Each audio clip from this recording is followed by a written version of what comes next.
Hey folks, happy July 4th. Welcome to Zoom Out with TouTzuSays, and this is my Q3 Crystal Ball Outlook. Before we get started, remember that I am biased, I have blind spots, and this is for your entertainment only. This is not investment advice. And just a quick recap, my crystal ball predictions from January are still doing okay. 6 months into 2024, I would say I've gotten most of the things kind of right. The one that I don't think I've got right is the dollar being stronger right now. I don't think that's actually going to play out as I expected. But the US economy has just kind of been going sideways. Inflation has been sticky and still higher than the Fed's target of 2%. Global liquidity has been rising, though it goes in cycles up and down. Geopolitical tensions, I think it's fair to say, compared to 2023, have just kind of been simmering on a low boil, not getting much worse, but not going away. Bitcoin has actually done fairly okay, even though we're in a little bit of a lower cycle right now. And we're still waiting to see how El Nino and the independent candidates will affect the elections this November. The market is repeating 2023 with the total index again being driven just by a handful of tech stocks. Briefly, Bitcoin has been bumping along the resistance levels, but if I'm correct about net liquidity continuing to rise into 2025, theoretically we could see Bitcoin up to 150K by the end of the year, maybe even to the $300,000 level, and some even believe up in the $500,000 level in 2025. Regardless of what you think about Bitcoin and its value, there's a fundamental truth that we must all accept. Bitcoin adoption worldwide has been tracking the adoption rate of the internet. Outside of the US, the adoption rate continues to climb, and that's important. The installed base, the way that Facebook and Windows and all these type of things happened around the world, Bitcoin is following along, and because it's such a reinforcing network effect, it's not just going to go away. About El Nino, we've just gone through a major heat cycle, and now a rain cycle looks to be forming in the US. This may sound great, but for farmers, when it rains can be good or disastrous for crops. Right now, there's some concern that if rains are coming in the volume that they think will be coming, it could drown out the crops and really destroy the production value in the US. Okay, so now let's get into what I'm seeing for the rest of 2024. Here are my factors and my weightings of the importance and impact on markets. We'll go into each factor in more detail. First, I think that 50% of the market's performance is driven by whether we are in a rising or falling liquidity cycle. Mentally, I've been reluctant to accept this liquidity as a better determinant of stock market performance over good old-fashioned research. But having tested and observed real market performance against liquidity cycles over the last 10 years, I'm now a believer. Liquidity is actually a very complex concept, and people have different ways that they calculate it. It's all very wonky, but I keep coming back to how cross-border capital does it. This chart, taken from the Financial Times, indicates that we troughed around November 2022 and will enjoy a rising liquidity cycle into 2025. Remember, 2022 was a minus 20% year for both stocks and bonds, while 2023 and year-to-date 2024 have been very strong. A secret component of liquidity is how much collateral there is available in the financial system, as well as how volatile it is. On the surface, it would make sense that issuing more US Treasuries would result in the draining of cash from the financial system. However, in the real world, the more US Treasuries issued actually increases the amount of collateral available to the financial system. This collateral is then leveraged up to create more available credit, ergo more net liquidity. The MOVE index is a volatility index for US Treasuries. As long as the MOVE index remains low, the banking system feels comfortable to increase credit creation, which then increases net liquidity. The second factor that I'm looking at is corporate earnings, which I give a 10% impact weighting. If earnings are falling, you can't have a robust market. But Wall Street consensus and actual reported results have been positive. So as long as not much has changed, it's not a major factor for investor appetite. When I'm looking at earnings, I'm primarily interested not in good or bad results, but better than expected or worse than expected results. Better or worse moves stock prices. Second, share buybacks have been a powerful source of long-only buying in the stock market, which greatly keeps stocks from having major 10 or 20% corrections. Here's a great chart of expected 2024 earnings growth broken down by quarter. 17% earnings growth in a stagflationary economy ain't bad, so it's no wonder interest in stocks has been solid. What is even crazier is that the top tech stocks are expecting nearly 40% earnings growth. It's no wonder that these stocks continue to get more investor dollars compared to the rest of the market. Share buybacks not only boost a stock's share price, but since there's such widespread buybacks, the overall market is actually becoming more and more scarce. As long as we continue to have strong share buybacks, we have a backstop against a nasty market crash, as well as momentum for higher markets. In 2024, we may surpass $1 trillion of share buybacks, the highest ever. Remember though, share buybacks is also affected by liquidity, so this cycle may track how much liquidity is in the system. To add a bit more tactical color, when share buybacks actually occur fall into fairly regular and predictable patterns. By law, corporations are not permitted to buy back shares 4 to 6 weeks before their earnings announcements for fear of committing insider trading. As of the first week of July, almost half the companies will be exiting that blackout period and will resume share buybacks well into August. Factor 3, the US economy, I weigh at 10% impact as well.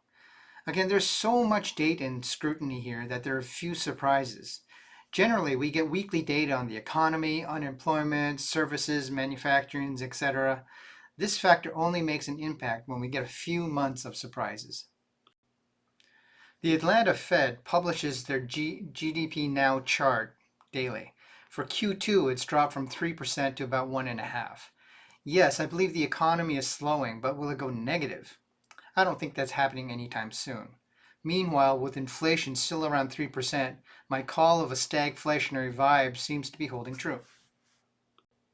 Here is Goldman Sachs' forecast of core PC inflation, the inflation that the Fed says that they use to make their decisions. Goldman sees core PCE above 2% well into 2025. Technically, the Fed said they would not cut interest rates until they had reached 2%, so they may be on hold at the current 5.25%. As I mentioned, I do see the economy weakening. In the US, both manufacturing and services have now fallen below 50, which indicates economic contraction. Unemployment is still historically low, but has recently risen to 4%, and it's likely that it might rise a little bit more. Consumer spending has tightened recently, and polls indicate that households are cutting back on spending. Finally, residential construction looks like it's going into a down cycle with permits and construction, and it's not shown here, but construction labor also falling. So we might think we are headed for a big economic crash or recession. But the other side of the economic picture for consumers is actually surprisingly strong. Household balance sheets are actually healthier than they've been for a decade. And since the 2008 financial crisis, households have done an amazing job of reducing their debt. As an aside, we keep hearing about unsustainable debt levels in the US. There's no doubt that we are at record highs, and it's not pretty. US government debt is about 100% of GDP and rising. But it's actually more important to compare our total debt levels with other countries to know how we're actually doing. This chart shows only corporate debt and household debt. We're missing the government debt on the total picture here.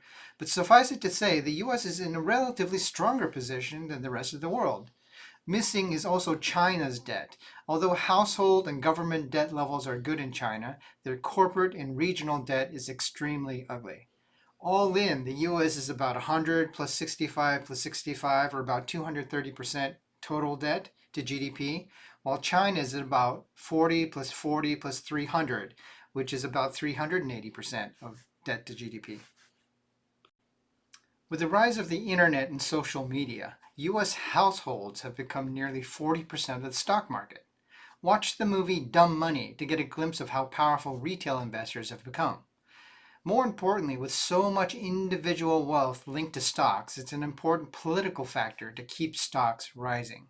Households, despite inflation, have felt comfortable to continue spending because they know that their stocks and 401ks are still going up. Meanwhile, in the real economy, inventory levels look like they have bottomed, and there could be a restocking upcycle starting up soon.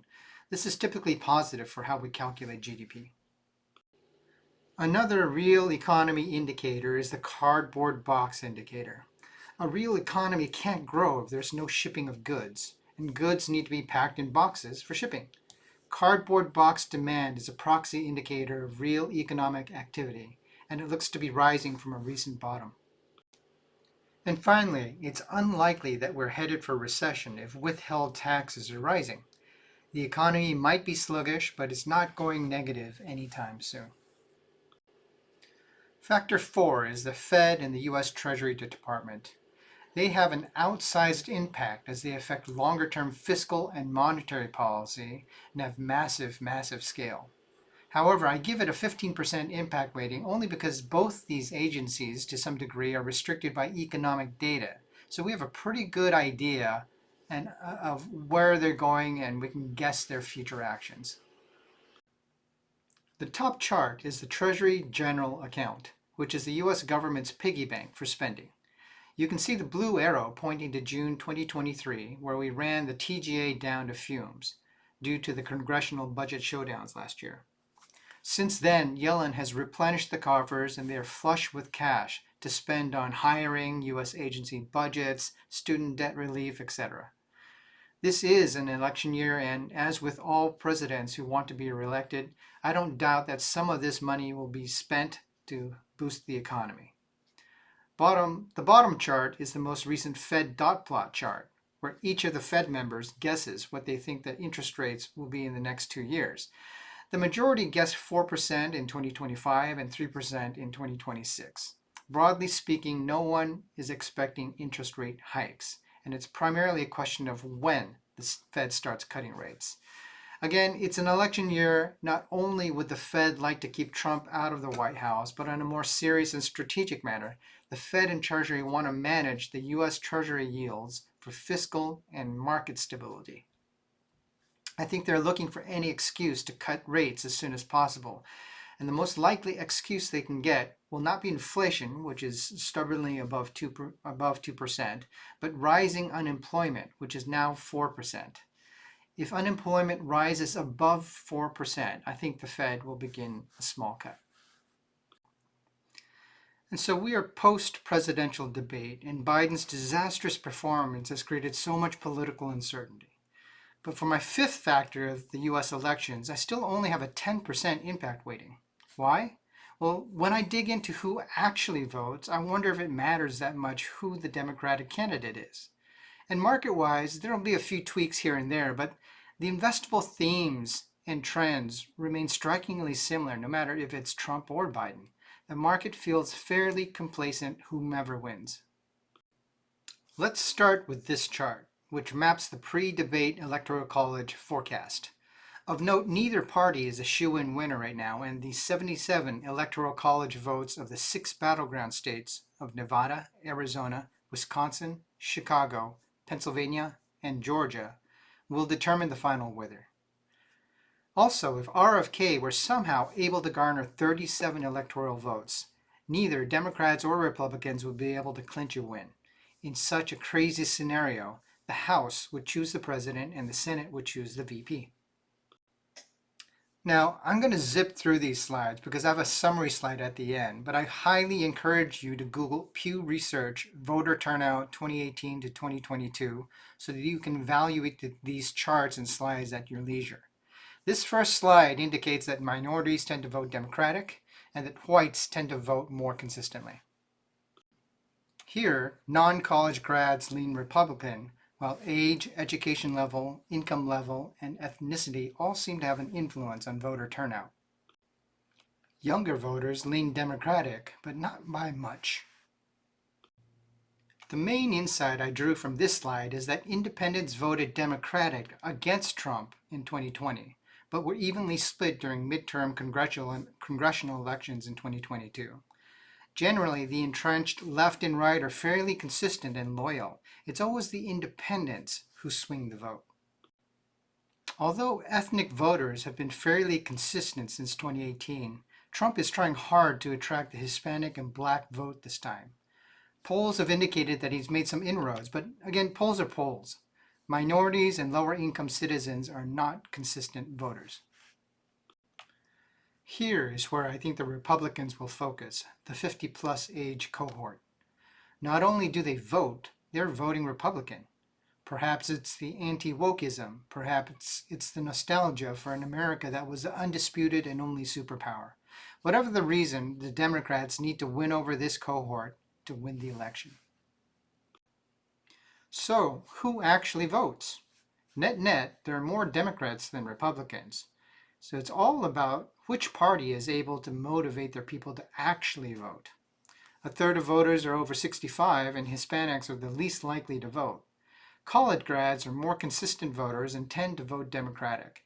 The below 64-year-old cohort make up 64% of non-voters, while the below $100,000 income cohort make up 80% of non-voters. Generally, independents lean Democratic, especially when Trump is on the ballot. And after Biden's terrible debate, the market's already betting on whether he'll step down and let Kamala Harris take over. Certainly, there are a bunch of mixed emotions and concerns about Kamala's electability over Trump. She wasn't the most popular VP, even within the Democratic Party. And there's plenty of footage for Team Trump of how she lost her mojo during her first presidential run. On an individual-to-individual basis, she does not look that promising a candidate. Current betting pools reflect just that. Trump would beat Kamala straight up. But for me, I feel the 2024 election is more about the issues than the personal leadership of these flawed candidates. Even though we have seen so much press about young people protesting and barricading college campuses about Israel, and some Republicans wanting to quit supporting the Ukraine, international issues always defer to domestic issues. Abortion rights and the recent spate of polarizing Supreme Court decisions have made it clear that for democratic values to have a chance, we need any Democratic administration to balance out the Supreme Court. Yes, inflation and the economy are a problem, but remember, most voters who actually vote are doing financially okay. In essence, the anybody but Trump faction is quite motivated this election cycle, as they fear a Trump 2.0 would irreparably destroy the country. The polls say I'm wrong, but I think the anybody but Trump vote will win the day. For my final factor, I give a 5% impact weighting to geopolitics. Generally, the market is ambivalent to major geopolitical issues, as it's nearly impossible to accurately forecast, invest in, or hedge these events. But it is important to be aware of them, because if they ever actually did, they tend to be near catastrophic and will trigger rapid market shifts. Starting in the US, obviously we have a major presidential election which will affect global trade policy, monetary policy, national security, and maybe taxes this next cycle. Biden will try to keep the stock market humming despite some weakening in the economy. He will add stimulus here and there to keep the wheels from falling off before the election, and he does not want any geopolitical surprises that will distract him from focusing on convicted felon Trump and the dangers of Trump's Supreme Court. Meanwhile, Trump will blame slow Joe Biden for incompetence on the border, general unsuitability to remain in the White House, and try to claim that he's a better candidate for corporate America. Net, not much new stuff to consider. It's basically a rehash of the last presidential election. More importantly, regardless of who wins, there doesn't seem to be that much difference in their future policies, and even less impact if Congress remains split and gridlocked. I don't see any big geopolitical surprises here.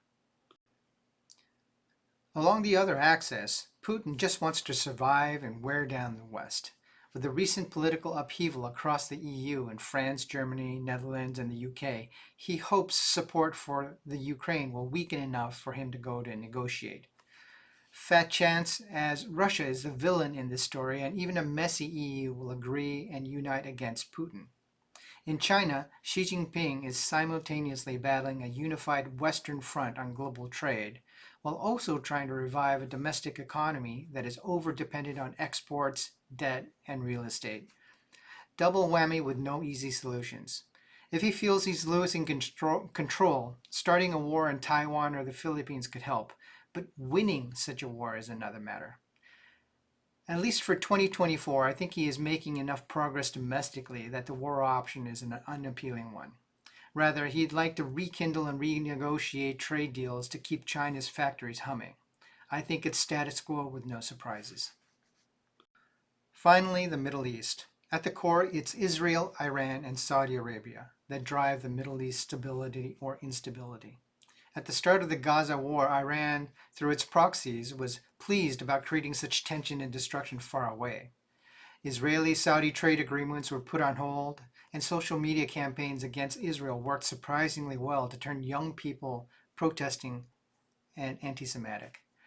A year later, the three powers have stabilized into an uncomfortable standoff. Iran is domestically weak and unstable and doesn't want full-fledged war with Israel and or the Saudis. Yes, they lobbed 300 missiles and drones at Israel, but only after forewarning everyone that they would. In retaliation, Israel launched a single drone attack, then called it good. Meanwhile, the Saudis have just wagged their fingers at everyone, but haven't done much else. So these are not the signs of escalation. Rather, they were calculated acts of de-escalation. Now, accidents do happen that can trigger horrible escalation, but so far so good. I don't see many surprises here either. Taking into account all the factors I've listed, I remain bullish on stocks through the summer. We might get a sideways wait-and-see market into the elections, but once a new president is anointed, political uncertainty will be removed and stocks could have more room to run. The only change I make now is, despite my best efforts, I don't think the US dollar will weaken substantially enough to trigger a market shift out of the US and into emerging markets.